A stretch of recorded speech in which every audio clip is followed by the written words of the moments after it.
আসসালামু আলাইকুম, মনি ভিলেজ কুকিংয়ে সবাইকে স্বাগত।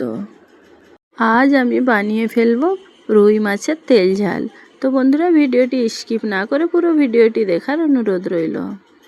1 কিলো 200 গ্রাম সাইজের একটা রুই মাছ। তো আমার মা সুন্দর করে এটাকে বেছে নিচ্ছে। তো বন্ধুরা, মাছটা এতটাই বড় আমার মা কাটতে পারছেনি। লাস্টে মাছবালা কাকুকে বলল, মাছবালা কাকু মাছটা কেটে দিচ্ছে। তো সুন্দর করে মাছটা কেটে নিল। তো বন্ধুরা, প্রায় সব মাছগুলো কাটিং করে নেওয়া হয়ে গেল। তো এরপর আমরা ধোয়ার জন্য চলে আসছি। তো মা কলতলায় বসে সুন্দর করে ধুয়ে নিচ্ছে মাছটা। তো সুন্দর করে মাছটা ধোয়া কমপ্লিট হয়ে গেল। এরপর আমি মাছের মধ্যে লবণ মাখিয়ে দিলাম আর হলুদ মাখিয়ে দিলাম।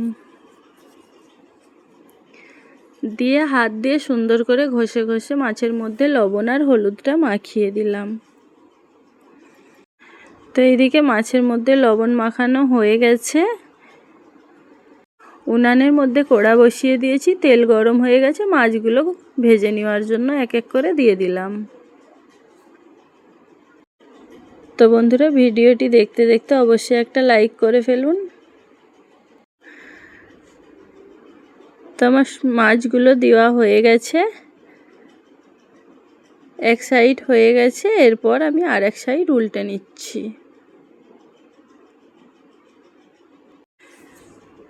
তো আমি এপিট ওপিট করে সুন্দর করে মাছটা ভেজে নিয়েছি। এরপর আমি উঠিয়ে নিচ্ছি। তো আমি তেলটা ঝরিয়ে সুন্দর করে আমি উঠিয়ে নিলাম।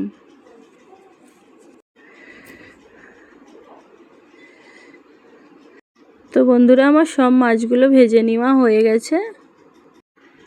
কড়ার মধ্যে অনেকটাই তেল রয়েছে। এর মধ্যে আমি পেঁয়াজ কুচি দিয়ে দিলাম। পেঁয়াজটা সুন্দর করে ভেজে নেব। স্বাদ মতন লবণ দিয়ে দিলাম। এরপর আমি 1 চামচ বাটনা বাটা দিয়ে দিলাম। জিরে, ধনে আর সর্ষে তিনটেকে একসঙ্গে বেটে নিয়েছিলাম।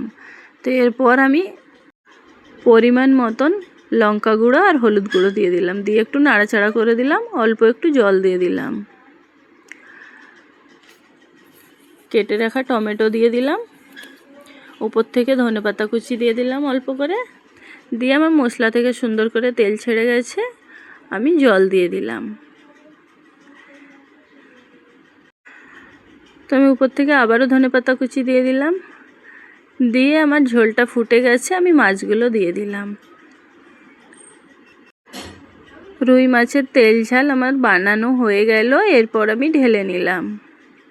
তো বন্ধুরা, দেখতেই পাচ্ছেন কালারটা মাশাআল্লাহ খুব সুন্দর আসছে।